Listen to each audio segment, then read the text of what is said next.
Pakistan super লিগে পিসিএলে লাহোর কালান্ডার্সের অভিজ্ঞ opener ফখর জামান বড় শাস্তির মুখে পড়েছেন।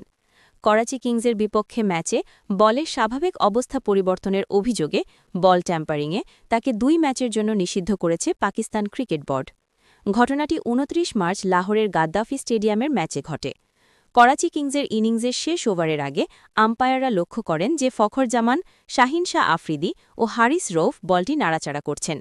পরে পরীক্ষা করে দেখা যায় বলের কন্ডিশনে অনিয়ম আছে। পিসিবির আচরণবিধির ২.১৪ ধারা অনুযায়ী লেভেল ৩ অপরাধ ফখর জামানকে দোষী ঘোষণা করা হয়। ঘটনার কারণে লাহোর কালান্দার্সকে ৫ রান জরিমানা করা হয় এবং বল পরিবর্তনের নির্দেশ দেওয়া হয়। ম্যাচ রেফারি রোশন মহানামা পরিচালিত শুনানির পর এই নিষেধাজ্ঞা কার্যকর হয়। ফখর অভিযোগ অস্বীকার করলেও প্রমাণের ভিত্তিতেই সিদ্ধান্ত নেওয়া হয়েছে।